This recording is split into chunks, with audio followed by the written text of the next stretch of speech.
It's dangerous to podcast alone. I am all your host, Madeline. I'm your, oh man, these guys is sick host, Emma.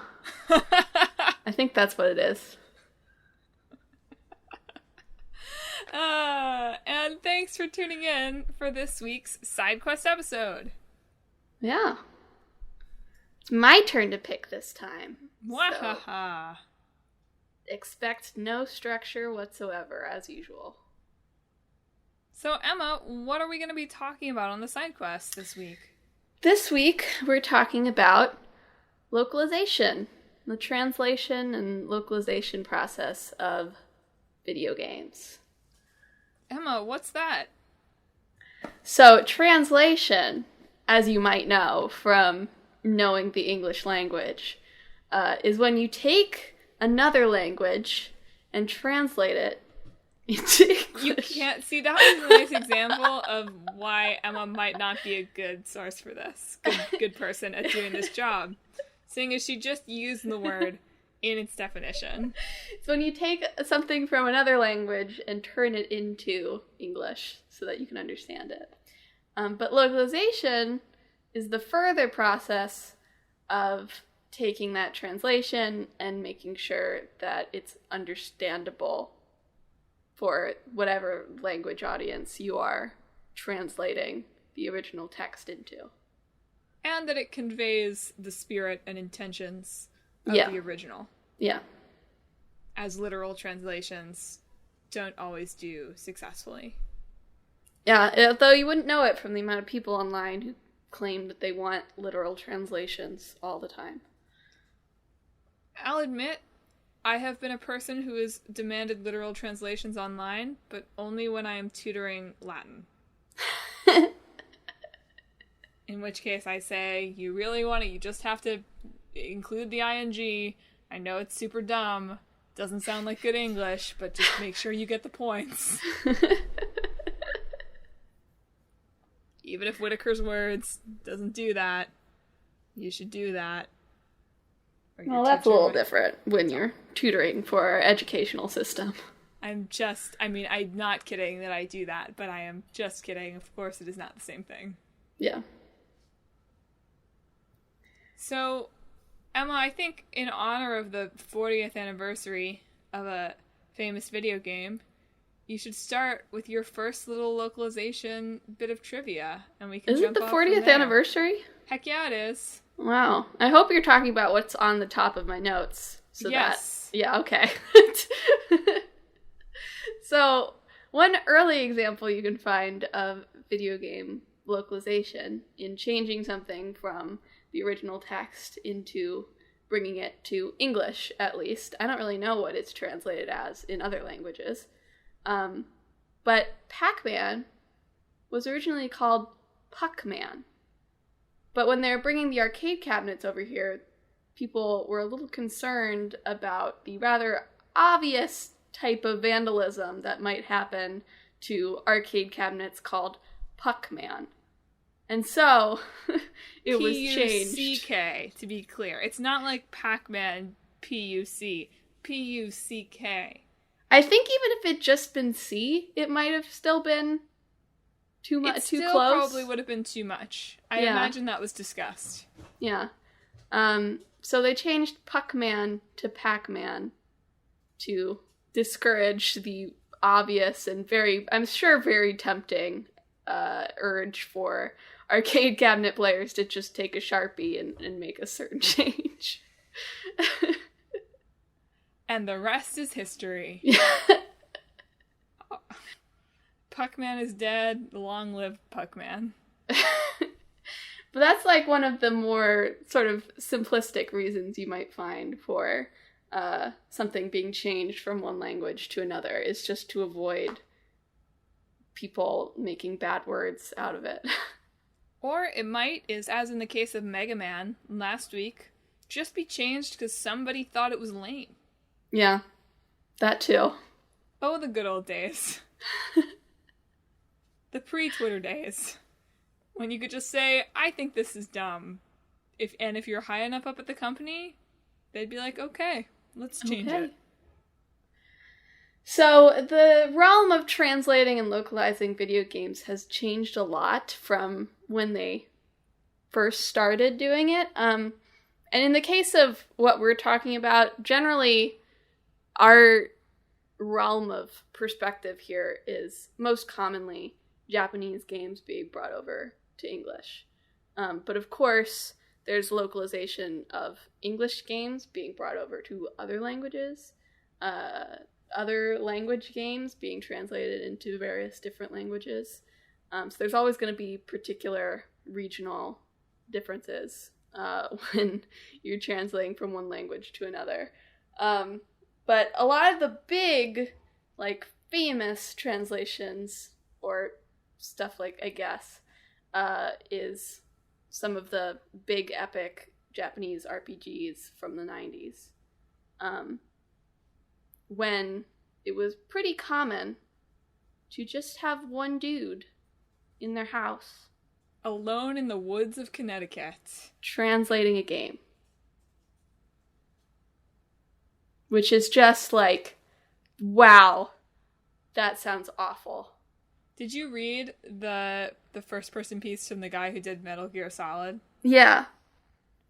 What a horrible experience that sounds like. Yeah, but the thing is, like, that's not even, like, uncommon from those days of video games. Like, I was reading, there's tons of interviews with Ted Woolsey, I think is his name, who used to do, like, Woolsey. Ted Woolsey. He used to do, like, all of Square Enix's translations prior to Final Fantasy VII, basically. He just translated the entire, like, all of Chrono Trigger, all of Final Fantasy VI is probably his most famous translation efforts. And the guy sounds pretty similar to the guy doing Metal Gear Solid, except he also had to deal with a lot of Nintendo BS at the time. Share more, Emma. These tidbits are super funny, so let the listeners in. So, Nintendo, old Nintendo and modern Nintendo, sometimes, like, I do not understand the reasoning or what the idea is here, but one particular thing that Woolsey dealt with on Final Fantasy VI is that he was not allowed to directly mention dying or death. So even, like, the line when you're defeated in a battle, like, in Japanese, it's just like, you died. But because he couldn't do died, in English, it's like, your party was annihilated. That's so metal. And that's somehow, like, that's fine. It's fine if your party is annihilated. It's not fine if your party dies.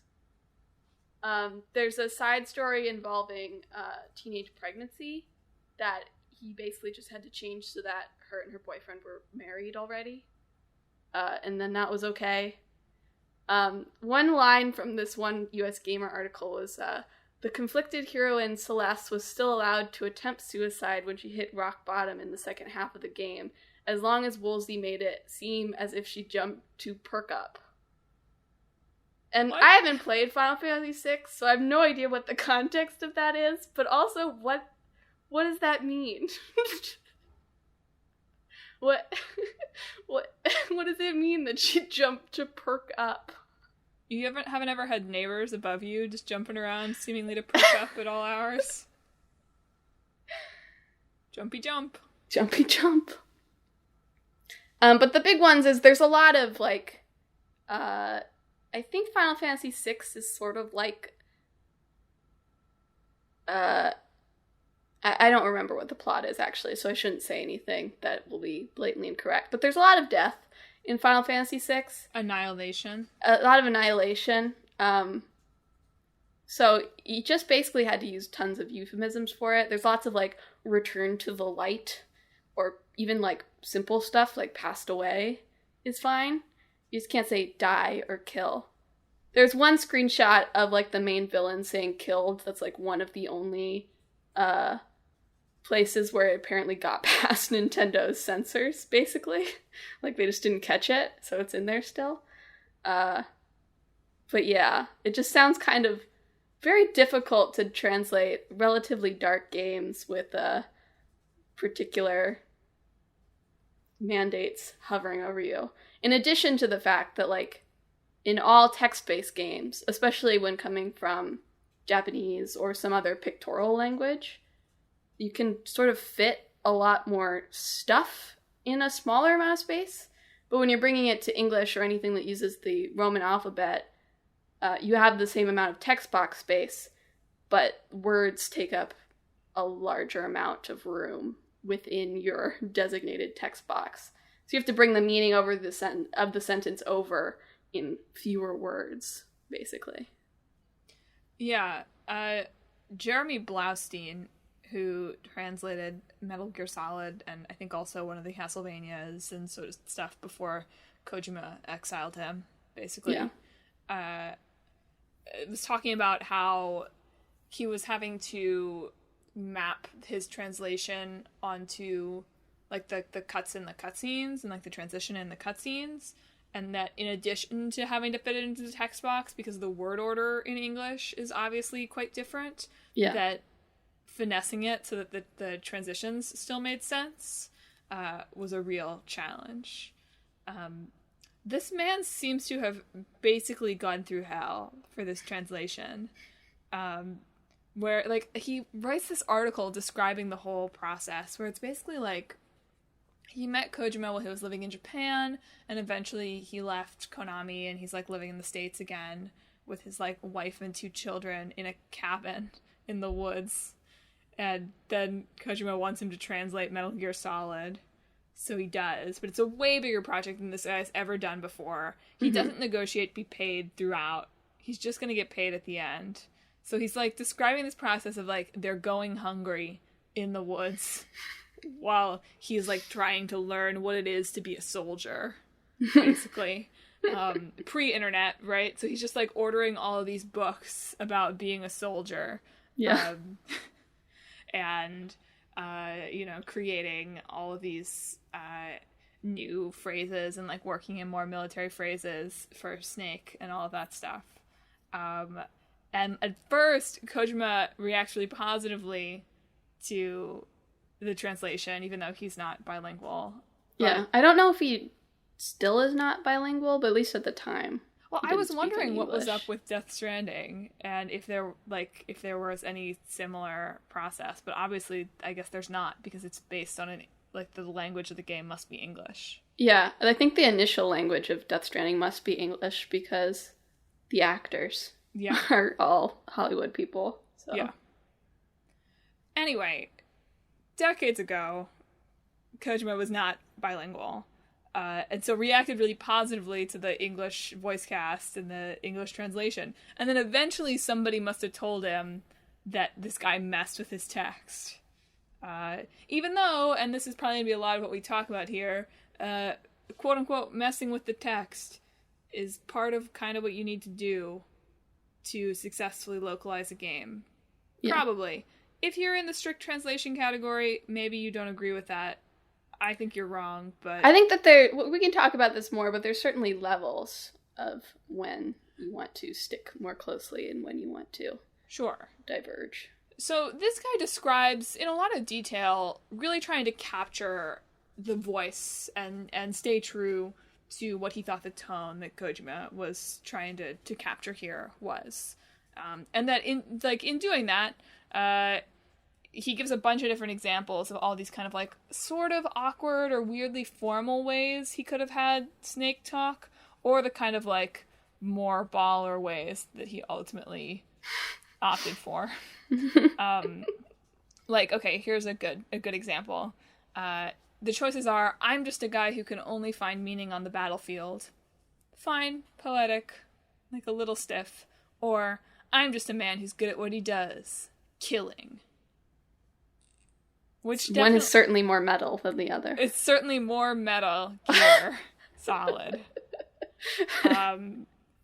Or all sorts of things. Like, it seems like he tries to take things from the literal translation and make them a little bit grittier or build in more military slang or what have you. But yeah, eventually somebody told Kojima that his text had been messed with, and this guy got like basically blacklisted, and Metal Gear had a real policy of like really faithful translations that were reviewed really closely from there on out. Yeah. Which, you know, that's way too far in the other direction, but it does feel like a bad idea to just be like, yo, dude, go to the woods for 8 months and let us know when you're done with this big old game. Yeah. Translation and localization in video games has evolved a lot since then, in that it's pretty rare on projects as big as a Final Fantasy. Pretty rare. It just doesn't happen that something like a Final Fantasy or Metal Gear Solid is translated by one person in the woods. Right? Like, that might still happen for indie games that have small amounts of text, right? But something that is huge and full of text will generally have a team working on it rather than one person. I mean, it's coming out of a different era, obviously, and honestly coming out of an era where the translations in general were not as good, right? Yeah. Video game translation, I feel like, often gets, if you're not in the industry, you think of it as it's bad. Like, the stereotype of it is it's bad. It's all of your base are belong to us. It's like any kind of like terrible dubbed samurai movie, which obviously aren't video games, they're movies, but you get the idea. Yeah. And certainly in the pre-social media age and in the one person is doing it age, that happened more often. And happened so that you get, you know, Mr. T. Barrett. Yeah. Right? Which is something that is like part of the history of the game now, but maybe shouldn't have been. Yeah. I mean, there's I still need to go watch this series because I think it's awesome, but there's this whole Kotaku series from Tim Rogers that's Let's Mosey that goes through the majority of the original Final Fantasy VII text and compares the localized script to what it was in the original Japanese and why it might have ended up one way or the other. But I was also watching him play a little bit of Final Fantasy VII Remake, and someone had asked him, are you going to do a series like Let's Mosey on this? And what he said was basically that it wouldn't be very interesting, because there's more, like, I think he said there's more elegance to this translation that you can pretty much tell off the bat is not just sort of throwing things at the wall in the same way that the original game's script was. Well, I was doing a lot of jumping from localizer Twitter to localizer Twitter. Yeah. In researching this. I was like, oh, you have that in your bio? Let's see if you've tweeted about localization in the past 2 months until I get bored scrolling your Twitter feed. But somebody was very surprised that Final Fantasy VII did so much use of the word God. Not like necessarily in like they're literally talking about religion, but like in swears or in even just like kind of like casual, like throwing it out there as like a soft expletive. Yeah. Which is apparently something that localizers often try to avoid because of the questions that it raises in the script. If you're in a world that doesn't have an apparent deity, or someone was talking about there was a game where it specifically had like a goddess, and so they really tried to avoid using God because it would especially not make sense. Whereas Final Fantasy seems to just throw it around. And somebody had a great screenshot from Dragon Quest XI where somebody uses the word bejesus. It's just like, clearly they've just been like, whatever, here it is. I mean, Dragon Quest's localization is sort of funny, too, because they're all, like, extremely British, I guess. Oh, I feel like you mentioned this to me. Yeah. I say British with a question mark for some of the accents in it. There's something. They're certainly attempting British. But it has a very particular style of translating into English that's a little quirkier, I think, in Dragon Quest. But it just brings to mind all of the things that I wouldn't even think to avoid. Like the word geez. was when they mentioned. As, like, the word, like, we try to avoid that because it's, like, religiously tinged, which is not something that I would have thought of even a little bit had somebody not mentioned it. They definitely use G's a lot in Final Fantasy VII Remake. That's funny in itself. So they didn't care about that at all. Evidently not. Shout out to a game we talked about sometime in this quarantine time, which is Vagrant Story, which evidently kind of really changed the game at Square for the quality that they expected from their localizations. That when that game was released, the language in that game is a little bit stylized, right? They talk in the big long Twitter thread that I had read when we talked about that game and then reread for this, which is funny. But they talked about how people have described it as Shakespearean, and they were like, that's not really what we're going for. Like, actually, we were trying to do, like, Game of Thrones, which is funny for pre-true Game of Thrones mania to me. But evidently, like, the quality of that localization really kind of changed the attitude at Square for it and what they expected for their games moving forward. I mean, the few lines I've seen from that game are kind of baller. So. Yeah. Oh, absolutely. It made me want to go back to it. I haven't played any since that episode, but I've been kind of meaning to. Yeah, you have to tell me how it is, because alas, it is not on the PlayStation 4. Alas, indeed. Alas, alack.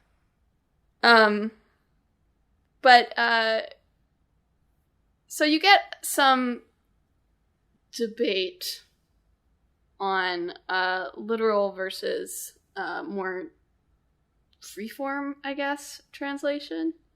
In that you have one idea that you have the text and some people want as close to the meaning as possible. Right? Like, what are they actually saying? Just tell me.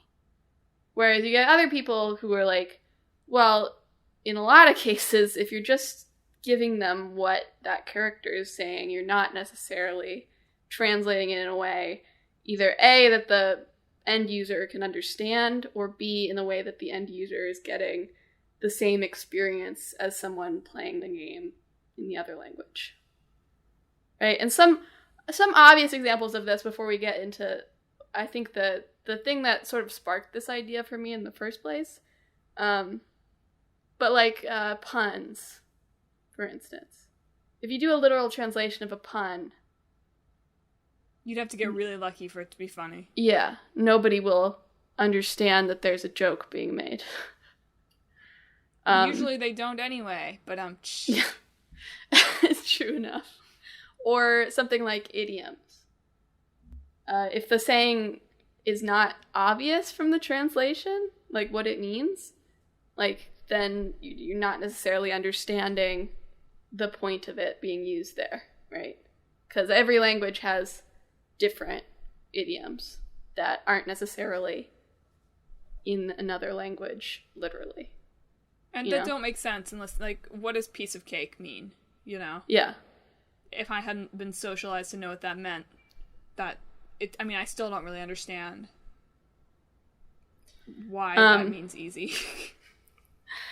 In the way, like, you'll see people who used to watch, like, fan subs of anime used to have, like, translator's notes during it, so you'd have to pause and read to understand things, because they would translate it sort of literally and then explain it up top, which is, like, sure, but also you're kind of ruining the experience of watching a show if you have to Some read. of the subs that I've watched recently have occasionally done that. Yeah, I mean, sometimes it's hard, you know? Or, like, if you have time pressure, sometimes you cannot come up with something that works and you need a translator note. But it's generally an elegant way to do it, in my opinion. But some people prefer that. But the one recent sort of debate that happened, I say debate loosely. Twitter scream match. Is about a visual novel that's been out for several years now, called The House of Fata Morgana. This is the episode of Emma mispronouncing things as usual. And somebody had tweeted a screenshot from it that has one of the main characters asking another character, how's their fragile male ego today? And one of the people who worked on the translation of it, like, quote tweeted it and was like, this was actually one of the last lines that we finalized, because the character's originally calling this character a tsundere here. And tsundere, for those who don't know, is sort of like a character archetype. It's like a character who has trouble expressing like affection or receiving affection, and so generally responds to that with anger or violence, usually in a cute way. I was trying to think of an example that you or an average listener would know, but I couldn't think of any from any of the shows that you watched recently. You watched Toradora, though, a while ago. And Taiga is pretty much a textbook tsundere. Asuka in Evangelion is a tsundere. Those are like the only two examples, both for you and possibly for a general audience. Emma, here's the thing, though. Everyone knows what that is. So you should have just left the word and not explained it, and they would have looked it up and learned what it was if they didn't know what it was. Yeah, so that was like the response to this poor translator's tweet here, is that that's not a correct translation. You shouldn't translate tsundere as fragile male ego because it genders it, and it's not a right way to translate it, and blah, blah, blah, blah, blah, blah, blah. So there's a lot you can say back to that. One, you could say that tsundere is kind of gendered because you tend to use it for female characters rather than male characters. Two, you could say, like, this is a visual novel that's not set in Japan. So if it was a visual novel that was set in Japan and was very Japanese in its story and got into the culture and stuff, then maybe there would be an argument for leaving it untranslated, because of the context in which it is happening. But if you're in, like, Victorian England and somebody uses tsundere, just doesn't make sense. To me, at least. It would feel like it came out of nowhere. But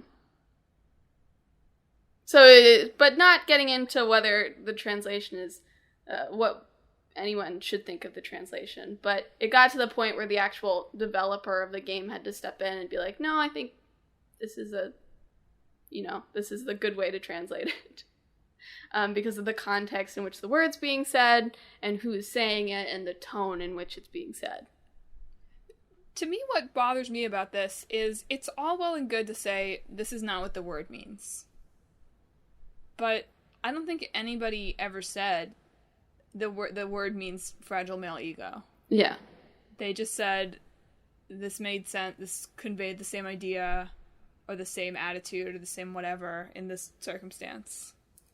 Yeah. I think especially on Twitter, you get a lot of people who know, like, 30 words of Japanese that are going to get all... Yeah.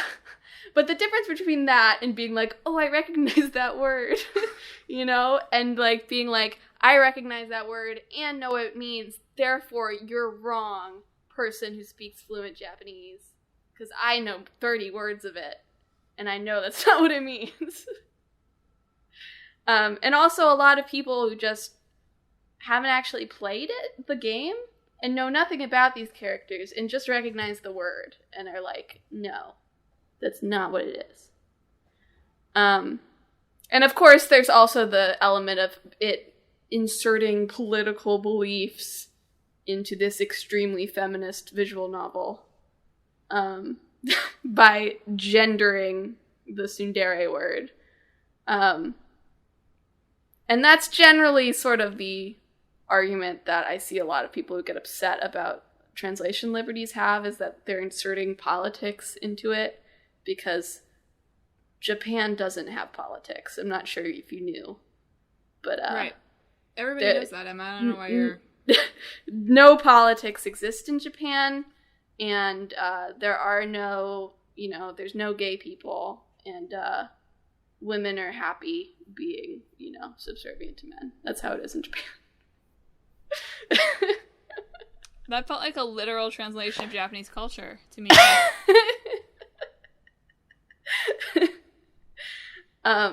Yeah. So you just unfortunately get a lot of people who want to believe those things, hopping on whatever buzzy conflict is happening at the moment. I was stunned to read the reactions to that thread on Twitter. I read that thread and I was like, this is really interesting. Like, what a thoughtful process. Like, tricky for sure. Though, like, it's a very specific word already that contains a lot of meaning in a short amount of text, but it also doesn't seem like it's being used 100% literally here, like, already. Like, that's hard. How interesting. I learned something. Yeah. And when I read the comments, I was like, oh, okay. Yikes. Yeah, that was sort of my reaction, too. Because the original thread appears to have just been, like, the first 2 tweets, and then the rest of it was added when all these replies started rolling in. Explaining the choice, which was still interesting. So I'm glad to have read that. I'm not glad about the circumstances that made the translator feel like they had to write that out. In some ways, it's also a reflection of, well, one, how terrible Twitter is, right? But let's put that aside. But of how much more mainstream, these both Japanese games in general, but also like specific elements of Japanese culture have become in the true internet and social media age. Mm-hmm. I was reading, I can't imagine, 10 or 15 years ago, anyone being like, oh, you should have left that word how it is. Yeah. Because, of course, nobody would have understood what it meant. Yeah. I was reading, there's a great interview with the heads of some of the localization team at Sega from a few years ago. They're Sega North America's localization team, of course. And they talk a lot about how, well, first of all, they talk about exactly the kind of people who know 30 words of Japanese, who think they know what Japanese culture is from consuming pop culture. Yeah. Which is its whole, I don't pretend to know any more. I went to Japan for 2 weeks, so I'm an expert now, is what I'm trying to say. But they've talked about how, a little while ago, like, it would have been confusing to people for them to refer to, like, Kiryu-chan, right? Whereas now, they can do that, and people will be like, oh yeah, like, I at least sort of have an idea of what that might be. And if you ask people for the difference between, or like pop culture consumers, for the difference between some of the Japanese honorifics, like, they might not totally know, but they would be able to take a guess. Yeah. Right? And maybe figure out a couple of them, or at least have an idea of the idea of what those do. Yeah. Which is interesting. Like, they talk about how far it's come, even in just, like, 15 years. Yeah, that interview, I have more to talk about from that interview that's not really relevant to this exact topic, but it was super interesting.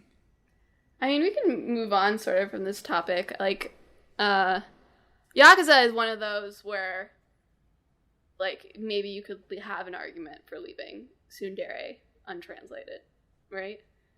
Because it's very Japanese, for lack of a better word. Like, I was reading one thing, like, one opinion piece on, like, when to localize versus when not to localize. And, like, in Yakuza 6, they leave the word, Aniki untranslated. Aniki! Yeah. Like, sorry. In the subtitles, they just leave it as Aniki and ask you to understand what that means silently, basically. Whereas in other cases, you might translate that to bro, right? Like Gurren Lagann, where that is exactly how they translate it over and over again. Yeah. But I think the idea is, like, if you're playing Yakuza 6, you've probably played a few Yakuza games at this point and have some understanding of what Aniki means. And therefore they can feel comfortable leaving that untranslated and just expecting the user to get it, right? Also, bro always feels like not quite right for that to me. Yeah. Like, I get why that's the go-to, and I don't have a better alternative, but something about the word bro feels so And that's what's really challenging about localization on top of everything else, is making sure that your character speaks like themselves. Yeah. And it's really hard. Like, they do translate it, I believe, in Yakuza 0. In fact, they definitely do, because I remember hearing them say it and being like, Aniki! But they do, I don't remember how they translated it exactly in Yakuza 0. I can't remember if they used bro or if they used brother. I think that they sometimes switch back and forth. But it would have been hard for me to imagine these, like, Yakuza brass using the literal word bro to talk to each other, even though that's maybe how you would most directly translate it. Yeah. Gang bro dude. That would be my translation. Gang bro dude. Yeah. I suppose that does carry the meaning. It's got the connotation in there. See? More direct. Not quite the tone. Yeah.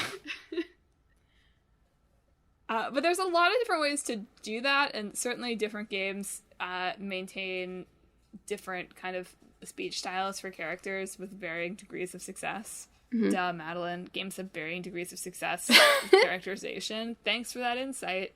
But the same Sega interview, they talked about how they've started experimenting with Yakuza with different editors, basically like owning different characters. Mm-hmm. So, like, the head of localization now at Sega basically figured out how Majima talks. And in the interview, they're like, if Scott gets hit by a car, we're probably just going to have to write Majima out of the series. Well, Majima is particularly hard in characters like him because he has a dialect, right? And, like, trying to translate any sort of dialect into another language. I was reading a little bit about, like, people trying to translate Huckleberry Finn into other languages. Oof, buddy. And it's just, like, so difficult to carry on, like, what that means. Like, in Huckleberry Finn, they were talking about translating it to Swedish. And basically they just, like, certain percentages were translated into, like, standardized Swedish. And, what's the guy's name that travels with Huck? I don't know. I really did not enjoy that book, so whatever his name is, he's not a slave, he's like a free man or something.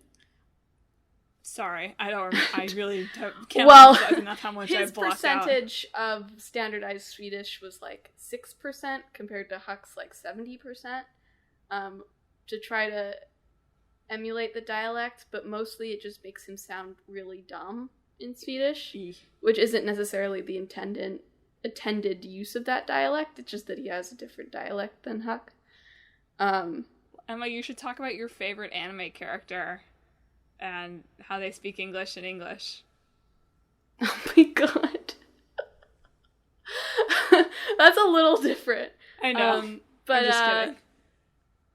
No. Yeah.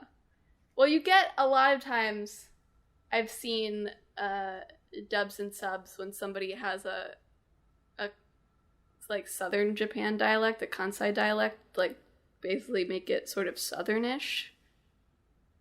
Just because I guess it's south and that's south, and that's a way to convey it. That always seems so dumb to me. Yeah.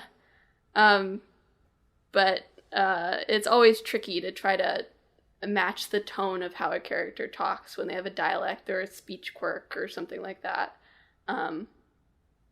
When you can't literally translate those things. Some interview I was reading was talking about how Japanese has a lot more opportunities to kind of write those quirks in with various kind of like endings or styles of I don't know. They didn't talk about it in that much detail, and I don't speak Japanese. But there's a lot more opportunities in the language to kind of write in like dialogue quirks, as opposed to in English where you probably actually have to choose different words or something like that. Yeah. I hadn't been aware of how much hate Persona 5 got. Oh yeah, people hated the initial localization for it. I mean, once I saw a bunch of screenshots of it, I was like, you know what? For decent reason. Like, this is sloppy AF. I read an article and I went back and forth on whether I disagreed. Like there was somebody was upset about one of Psy's early lines to you of like she says, "Are you hallucinating from an overdose?" Which someone's like, "Why didn't you just say, 'Are you high?'" And I'm like, well, it's because he was injected with a drug, and she knows that. Right. So asking, "Are you high?" would feel a little wrong to me. So the more formal language there kind of makes sense. But there are certainly other cases that they were looking at where you could certainly make an argument for it sounding a little stiff. No, and not all of it is just that it sounds stiff, but it just feels like there was a lot of stuff that seemingly was just wrong. Or had bad grammar. Or not even just, the difference between, are you going to choose a sort of more literal, stiff translation, or are you going to choose something that flows a little better in English? But it did seem like, and there's an article talking about this. Basically, the team was localizing as the game was still being made, because otherwise they were going to have to release this here like 5 years later, basically. Yeah, there's so and much people text. already complain when the Western release is like a year later from the original one. Which, hurries them along. So, because they had to start before the game was done, like, things kept changing, and they kept having to go back, and, like, things that would change would affect things that were later on. And also they had what seems to be an unusually large team working on the game, which in some ways makes sense. Obviously, it's a huge task, but also sounds like maybe having too many editors might result in an inconsistent product. Yeah.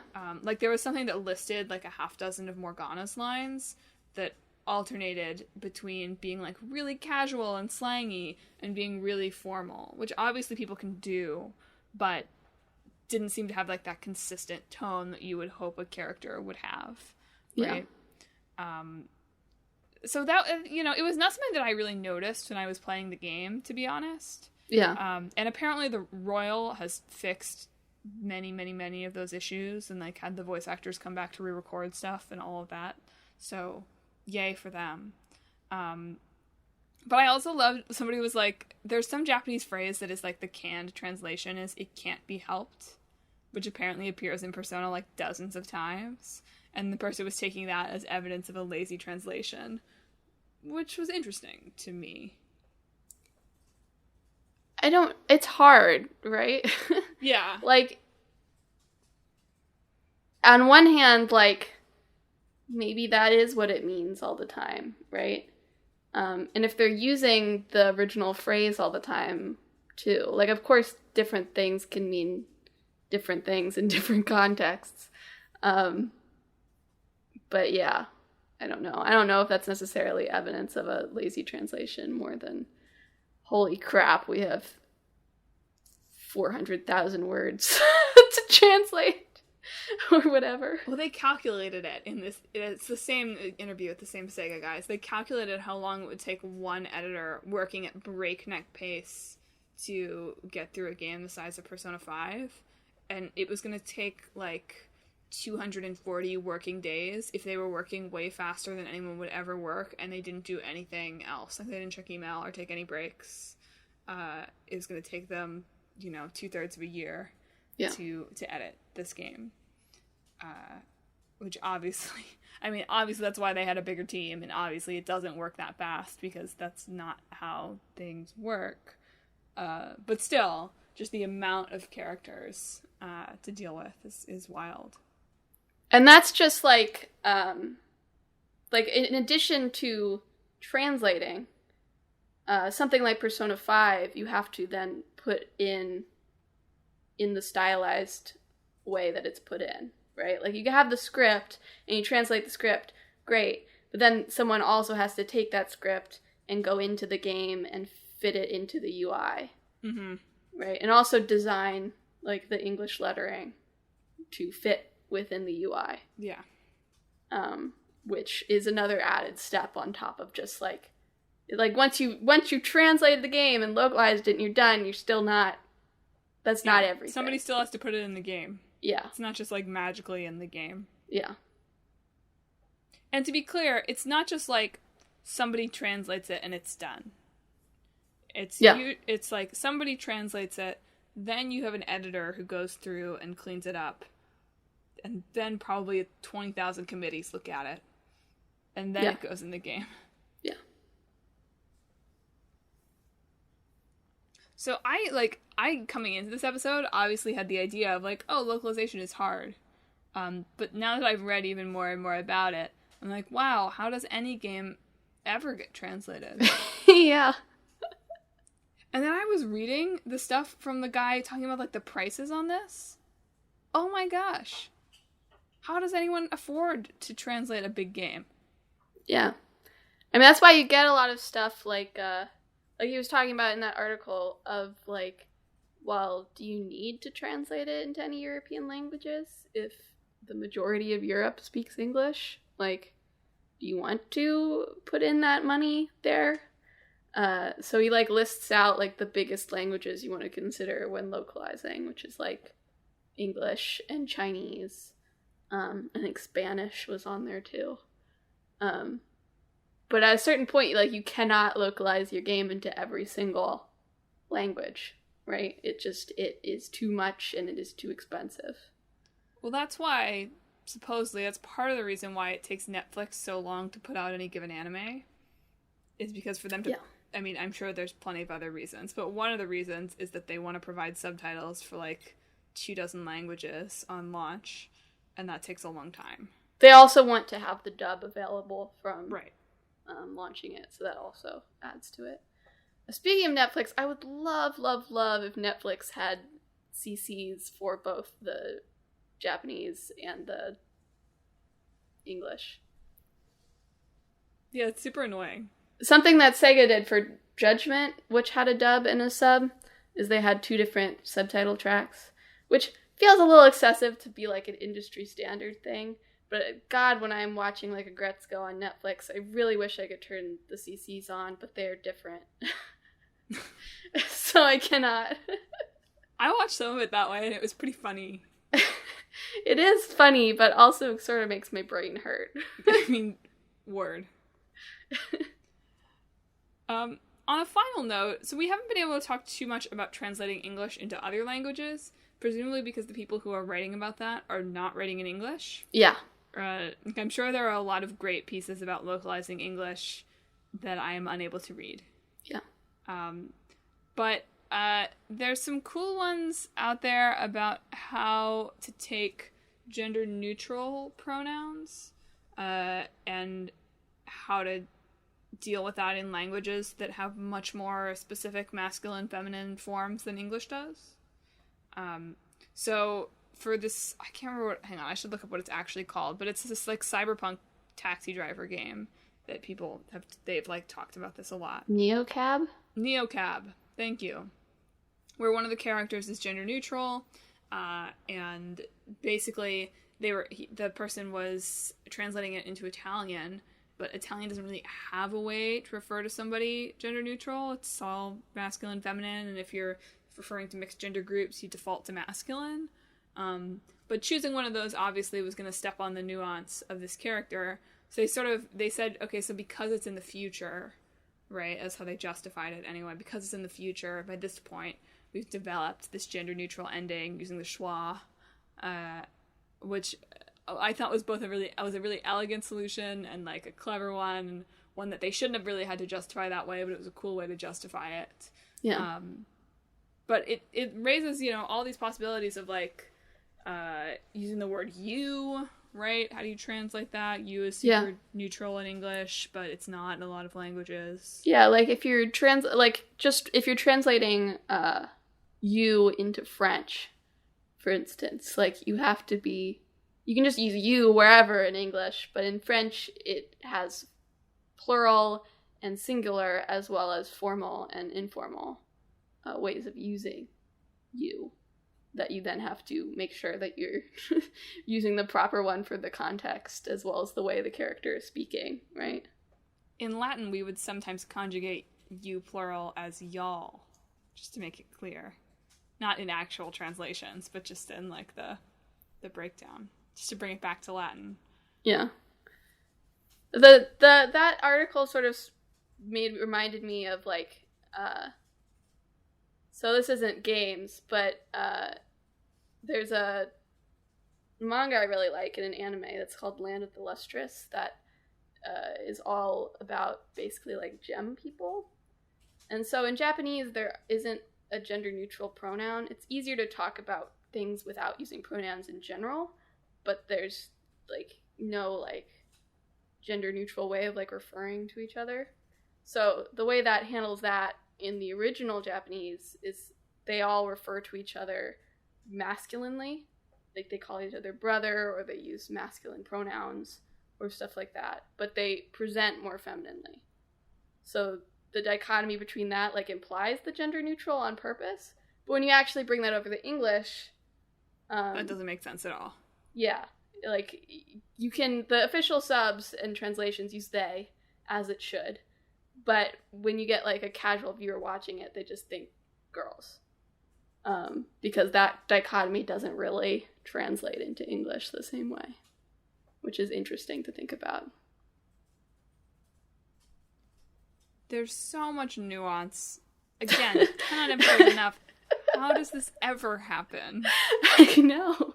I am just like an armchair enthusiast about this. Like I like looking at comparisons and thinking about it, but I would never like express or claim to know better than any of these people, because God knows how much thought must go into translating things. This is without even, there's the whole added layer on top of these people are not looking at the finished game when they're doing this most of the time.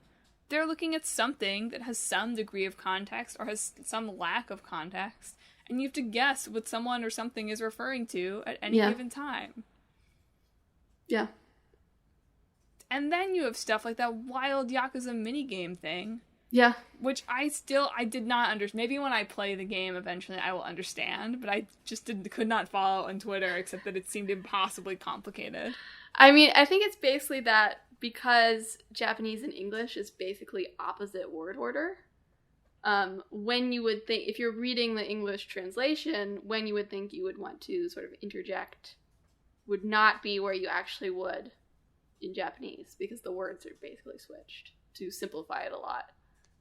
So they had to add a timer to make the minigame at all doable for someone who doesn't speak Japanese, is basically the gist of it.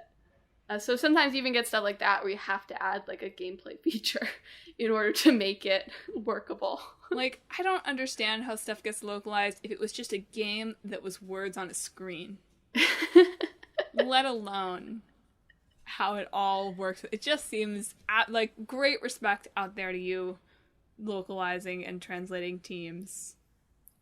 Because and we're sorry about all the people on Twitter. If I could protect you from the people on Twitter, I would try. Anyway, folks, this has been another side quest episode of Talk This. It's dangerous to podcast alone. We love doing the side quests here. Next time on the side quest, that's 2 weeks from now, we'll be talking about what we played the last 6 weeks. Didn't we just do that? It seems like it, doesn't it? I hope that I've played some games.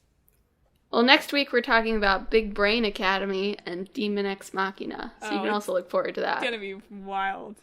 Can't wait for the brains. Put the brain into the mech. That's the crossover, I think. Excellent. Big Mech Brain.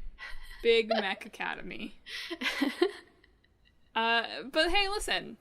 If you enjoy Talk This, you should check out our social media. We're on Facebook, Twitter, despite all the hate we gave Twitter this episode, and Instagram at Talk This Podcast, and we're on YouTube as Talk This Sisters. So check us out there, where you can, keep up with our thoughts on stuff and never miss an episode, and also get the updates on the blog, which you can find on our website, www.talkthispodcast.com. Talkthispodcast.com features info about the show, the games that are in the hat, bios about Emma and I that are quasi-in-date, and also, like I said, our blog, where you can read long-running series Clickbait Boyfriend, where every week I say, it's almost done. Genuinely it is. I've just gotten distracted by other blogs. And Split Screen, where we're watching Coffee Prince and My Hero Academia. or Boku no Hero Academia if you're No. one of those people. No. Nothing wrong with you. Nothing wrong with that. There is a little bit. It bothers me. It bothers me specifically, so there you go. The official stance is nothing wrong with that. Emma's views do not reflect those of the company. But other things on the blog too. I'm working on a nice little recap of all the anime that I've been doing, featuring some what I think are delightful illustrations. So look forward to that in the coming days.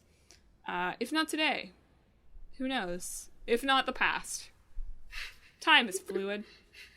But if you want your time to feel a little bit more rigid, you should subscribe to the show. We are on Apple Podcasts, Google Podcasts, Stitcher, TuneIn, Spotify, Pandora Podcasts, Overcast, Pocket Cast, any kind of podcast aggregator or downloader or podcast site. You can probably find Talk This, and if not, drop us a line, and we'll get ourselves there post-haste. Yes. If you're subscribed, that way you'll always get our new episodes on Sundays at noon, so Sundays at noon will at least be a fixed time in your calendar. And you'll never miss an episode of Talk This. So Emma already said what we're doing next week.